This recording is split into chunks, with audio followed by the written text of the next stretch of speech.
নমস্কাৰ বন্ধুসকল, আপোনালোকৰ কাৰণে কিন্তু এটা ফাইনালি আপোনালোকৰ কাৰণে এটা ভাল খবৰ। 1 ডিচেম্বৰ তাৰিখৰ পৰা কিন্তু আপোনালোকৰ ই ৰিক্সা বা মপেডৰ কিন্তু আপোনালোকৰ অনলাইনত এপ্লাই চলি আছে। যদি আপুনি পঞ্চম শ্ৰেণীলৈ আপোনালোকে পঢ়িছে তেনেকুৱা ক্ষেত্ৰত কিন্তু আপোনালোকে ই ৰিক্সা বা মপেডৰ কাৰণে আপোনালোকে অনলাইনত এপ্লাই কৰিব পাৰিব।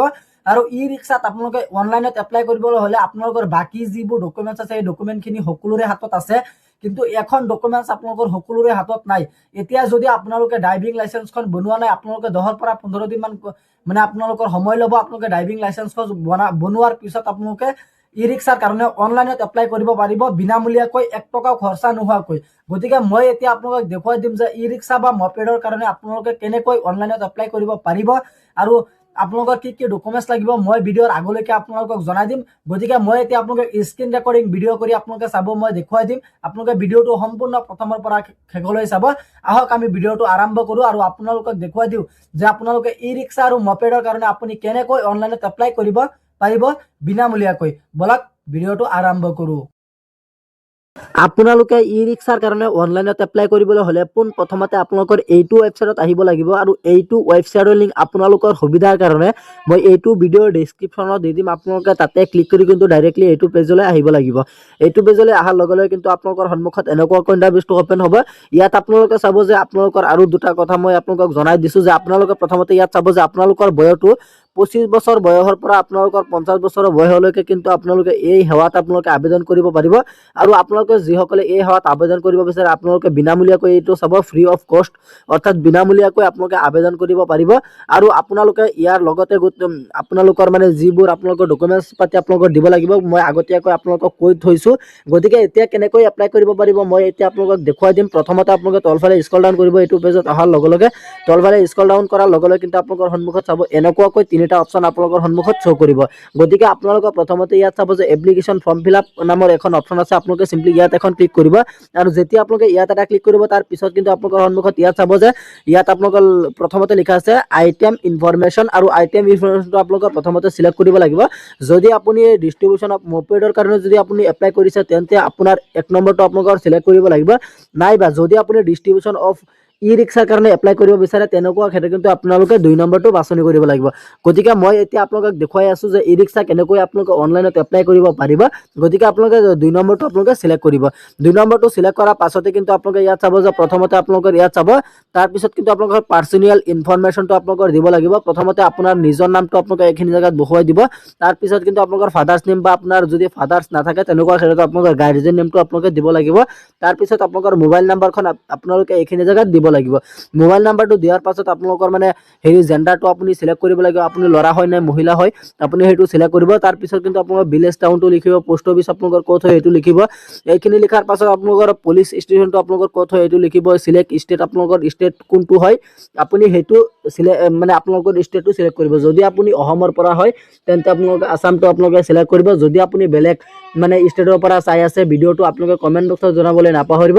আৰু যিকোনো আমাৰ অল ইণ্ডিয়াৰ তৰফৰ পৰা কিন্তু আপোনালোকে এই সেৱাত আপোনালোকে আবেদন কৰিব পাৰিব। আৰু আপোনাৰ ডিষ্ট্ৰিক্টটো আপোনালোকে এইখিনি জেগাত চিলেক্ট কৰি ল'ব।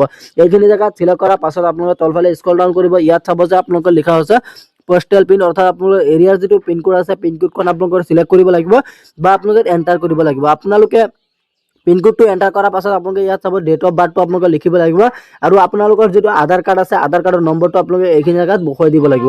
এইখিনি জেগাত বহুৱাৰ পাছত আপোনালোকে তলফালে স্ক্ৰল ডাউন কৰিব। ইয়াত আপোনালোকে চাব 3 নম্বৰত আপোনালোকে লিখা আছে কোৱালিফিকেশ্যন ইনফৰমেশ্যন। গতিকে আপোনালোকৰ কোৱালিফিকেশ্যনটো আপোনালোকক মই আগতীয়াকৈ জনাই দিছিলোঁ যে আপোনালোকৰ মিনিমাম কিন্তু আপোনালোকৰ 5ম শ্ৰেণীলৈ আপোনালোকৰ লিখা পঢ়াটো থাকিব লাগিব। তেনেকুৱা ক্ষেত্ৰত কিন্তু আপোনালোকে সেই সেৱাত অৰ্থাৎ আপোনালোকে ই ৰিক্সাৰ কাৰণে আবেদন কৰিব পাৰিব। প্ৰথমতে আপোনালোকে ইয়াত চাব যে ই ৰিক্সা বুলি লিখা আছে প্ৰথমতে ক্লাছ 5। গতিকে মই ইয়াত ক্লিক কৰিলোঁ। তাৰপিছত কিন্তু হোৱাট কোৱালিফিকেশ্যন, আপোনালোকৰ কোৱালিফিকেশ্যনটো আপুনি যদি আপুনি পঞ্চম যদি ধৰি লওক আপুনি 7 মানলৈ পঢ়িছে তেনেকুৱা ক্ষেত্ৰত কিন্তু আপোনালোকে ইয়াত চিলেক্ট কৰিব লাগিব 5ম মান, আৰু 2য় মানটো আপোনালোকৰ 6 আৰু 7টো আপোনালোকে এইখিনি জেগাত লিখিব লাগিব যে মই 7 মান শ্ৰেণীলৈ পঢ়িছিলোঁ।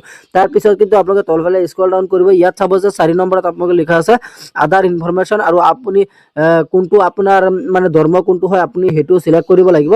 চিলেক্ট কৰাৰ পাছতে কিন্তু আপোনালোকে ইয়াত চাব যে চিলেক্ট কমিউনিটি কমিউনিটি আপোনালোকে সিলেক্ট কৰিব লাগিব এইখিনি সিলেক্ট কৰাৰ পাছত ৰাজ কমিউনিটি আপোনালোকে সিলেক্ট কৰিব লাগিব বা আপোনালোকে যিকোনো এখন লিখা আপোনালোকে দিব লাগিব তাৰ পিছত কিন্তু আপোনালোকে ইয়াত চাব যে ক্যালকুলেশনৰ 8 জানুৱাৰী 2025 জানুৱাৰী 1 তাৰিখৰ পৰা আপোনালোকৰ আজি কিমান তাৰিখ চলি আছে গতিকে আপোনালোকৰ ডেট অফ বাৰ্ডৰ পৰা দৌৰি পেলাই আপোনালোকৰ 2025 1 জানুৱাৰীলৈকে আপোনালোকৰ বয়সটো কিমান আছিলে আপোনালোকে ক্যালকুলেশন কৰি এইখিনি জায়গাত লিখিব লাগিব তাৰ পিছত কিন্তু আপোনালোকে ইয়াত চাব যে আপোনালোকৰ অনুলৰ ইনকামটো আপোনালোকৰ কিমান হয় সেইটো লিখিব লাগিব আৰু এইখিনি জায়গাত আপোনালোকে এইটো দিয়াৰ পাছতে কিন্তু আপোনালোকে এইখিনি জায়গাত চাব যে আপোনালোকৰ ইনকাম সাৰ্টিফিকেট যেটো আছে আপোনালোকৰ দেউতাকৰ বা আপোনালোকৰ নিজৰ সেই ইনকাম সাৰ্টিফিকেটটো আপোনালোকে আপলোড কৰিব লাগিব এহ কেবিৰ ভিতৰত তাৰ পিছত কিন্তু আপোনালোকে ইয়াত চাব যে 5 নম্বৰ ডকুমেন্টটো আপোনালোকৰ আছে আধাৰ কাৰ্ডটো প্ৰথমতে দিব লাগিব যদি আপোনালোকে ইয়াত আধাৰ কাৰ্ডটো দিয়ে তাৰ পিছত কিন্তু আপোনালোকে ভোটাৰ আইডি বা পেন কাৰ্ডখন আপোনালোকে দিব লাগিব আৰু আপোনালোকৰ ড্ৰাইভিং লাইসেন্সখন দিব লাগিব এইখিনি দিয়াৰ পাছত তলফালে চাব সাবমিট বুলি লেখা আছে